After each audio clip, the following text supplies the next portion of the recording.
Hello and happy Sunday morning. Can you believe it? This is the last Sunday of 2024 without NFL football action. The season kicks off on Thursday, just a couple of short days away. We have this little bit of a lull this weekend. Hopefully, you've enjoyed some of the college football games. But I am very excited to be here today to talk about playoff predictions and a little bit of the latest news. So let's get ready to dive in. Three, two, one.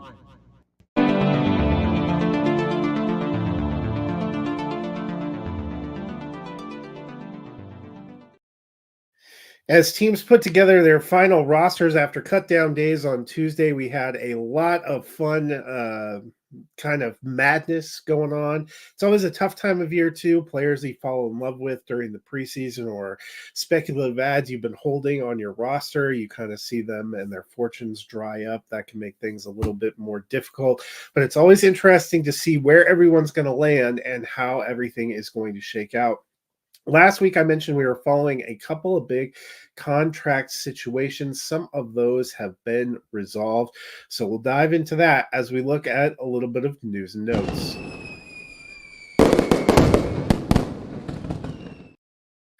Well, first off, we won't have to worry about whether Dak will have CeeDee Lamb in week one against the Browns. He certainly will. CeeDee Lamb signing a new 4-year deal makes him one of the highest paid receivers in football.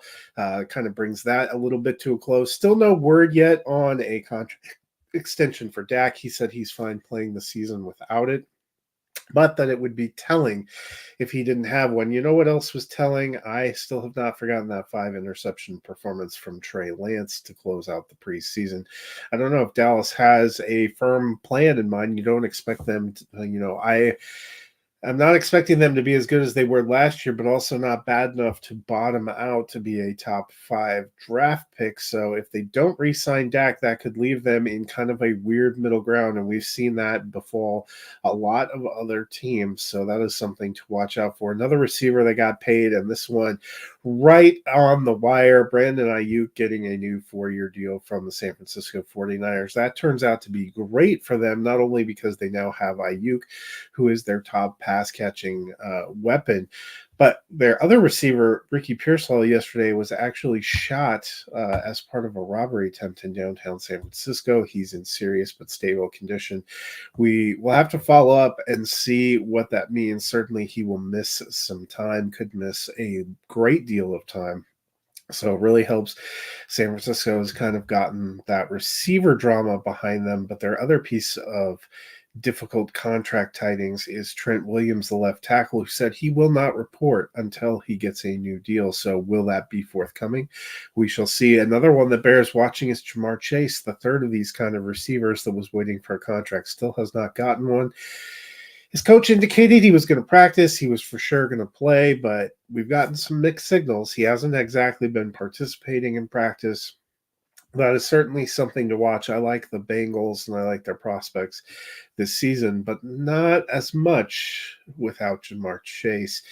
Feels like a little bit of a weird situation. Well, that will do it for kind of news and notes. Let's dive into the crux of the issue, which is final playoff predictions. If you followed along, Ricky and I did some of our initial rosters and some of our initial over and unders right in May when the schedule came out. I've had a little bit of time to sit with it and to watch some of the preseason, and I now have my final playoff predictions, which will go up on the site tomorrow afternoon.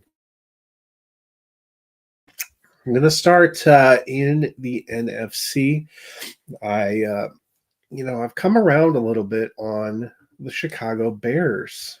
I did call it the hard knocks effect, what have you. But at the same time, I've also become a little leery of the Dallas Cowboys. There feels like a little bit of a bad energy going on this offseason. So among my playoff predictions, I have the Detroit Lions winning the NFC North. I have the San Francisco 49ers winning the NFC West, the Philadelphia Eagles winning the NFC East, and the Atlanta Falcons, who I think are going to be a little frisky, winning the NFC South.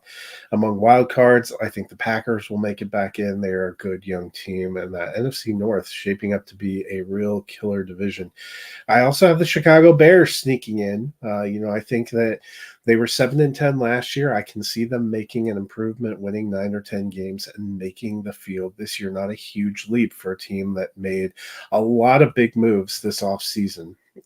And then I still have the Rams making it in. I looked at the Cardinals. I think the Cardinals will have a better season. I think those two will kind of go back and forth all throughout the season.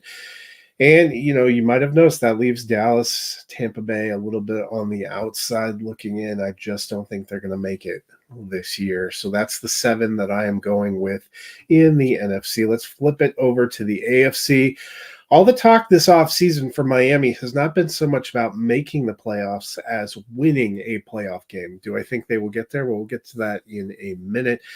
But I do think the AFC East is going to be a very tough and very competitive division. I think the same of the AFC North, and I think there's going to be some friskiness in the AFC South. And some of the teams in the AFC West are starting to catch a little momentum for me. I think they could actually start to be a little interesting. That being said, only 7 teams can make the playoffs. So who do I have in the playoffs? Well, I have the Houston Texans winning the AFC South and making the playoffs. I actually do have the Miami Dolphins winning the AFC East, making it into the playoffs. I think they can be slightly better than they were last year. I think they've really been working on and committed to that, making some moves. I have the Cincinnati Bengals going from worst to first and winning the AFC North. That's kind of a little bit of a cheat. They were probably better than a 4th place team last year. I think they can make that step up. And then I, of course, have the Kansas City Chiefs winning the AFC West. I think they are clearly the best team in that division. Among wildcards, I still have Buffalo making it into the playoffs. I don't think their run is entirely done, but I do like the Dolphins a little bit this year.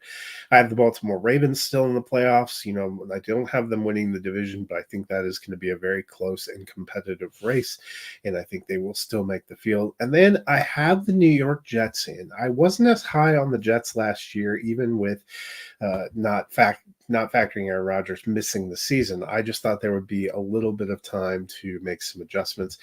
They have some challenges. Obviously, Hassan Reddick was the big piece they moved to get on defense, and we have not seen him come in this offseason, so that leaves a little bit of a hole. But they had a good defense last year. They have some very good pieces on offense, and I think that is going to lead them to doing just enough to make it into the playoff field. So I have the Jets in the AFC East. That, of course, leaves a few teams out. I think the Jaguars will be close, but will be just a miss. I think the Steelers and the Browns will also be close and competitive, but not quite in. I think the Raiders and the Broncos might be friskier and the Chargers than people think, but probably not quite there. And I think there's going to be some growing pains for the Colts and Anthony Richardson as he moves into this new role. So all those teams just not quite making it in. So who do I have representing the conferences? Well, let's look at the AFC first.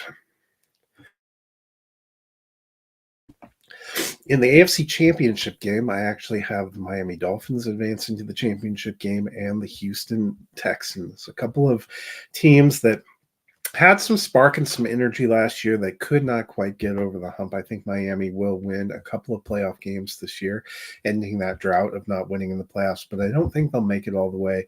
I like this Texans team. I like the energy they have. I like their young quarterback and their pieces on offense, so I have them making it into the Super Bowl. On the NFC side, I have the Eagles and the Lions advancing. I think the Eagles will end up in a matchup with the 49ers in the divisional round and will be able to overtake them. I just like the Eagles to bounce back a little bit this year, and I really like Detroit. I've mentioned this when I looked at awards picks last year. I like Dan Campbell. I like Jared Goff. I like what they've been doing. I think they have a good energy and that they are ready to bring some happiness to a fan base that has been much maligned for several decades. The Lions are actually my pick to win the Super Bowl.